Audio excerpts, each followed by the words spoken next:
नमस्कार, तुमचं स्वागत आहे मम्मीज किचन कट्ट्यामध्ये। आज आपण बघणार पालकचे वडे। ते पण थापून करायचे आणि एकदम मस्त यम्मी लागतात, क्रिस्पी असे। चला आता आपण रेसिपीला सुरुवात करूया। तर मी 1 वाटी पालक घेतलेला आहे आणि अर्धा वाटी कोथिंबीर घेतलेले आहेत। इथे 2 बारीक चिरलेले कांदे आणि 2 हिरव्या मिरच्या आणि तुम्ही जिरं आणि लसूण बारीक कुटून घेतलेले आहे। आपण एक बाउलमध्ये पालक बारीक कट केलेला, कोथिंबीर,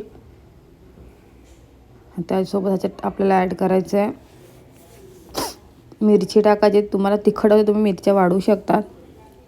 माझ्या घरात लहान मुलं खात म्हणून मी जास्त मिरची टाकले नाही। आणि एकदम बारीक चिरलेला कांदा ॲड करायचा आहे आणि त्याच्यासोबत आपल्याला ॲड करायचं आहे आपण जे कुटलं जिरं आणि लसूण ते ॲड करायचं आहे आणि ह्याच्यात चवीनुसार मीठ टाकायचं आहे। आपण बेसन आणि याच्यामध्ये तांदळाचं पीठ घेतलेला आहे।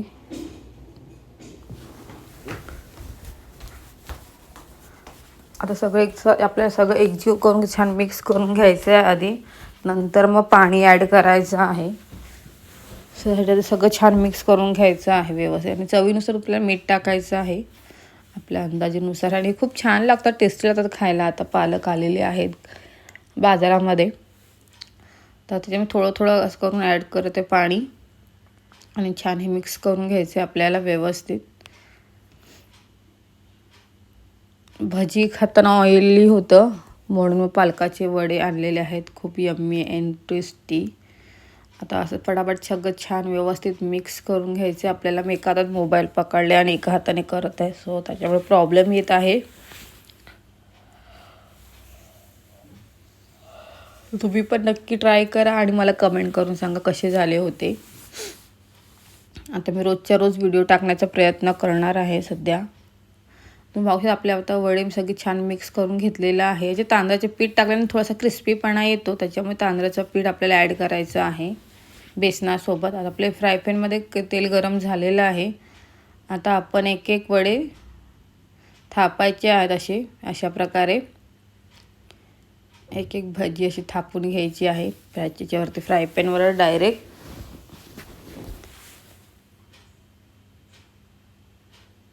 तांदळाचं पीठ हे बाइंडिंगचं काम करतं खूप छान आणि टेस्ट आणि थोडंसं तसं खायला एकदम क्रिस्पीपणा होतो। त्याच्यामुळे तांदळाच्या बेसनासोबत तांदळाचं पीठ पण ॲड केलेलं आहे। म्हणजे मी बेकिंग पावडर वगैरे बेकिंग सोडा वगैरे ॲड केलेला नाही आहे।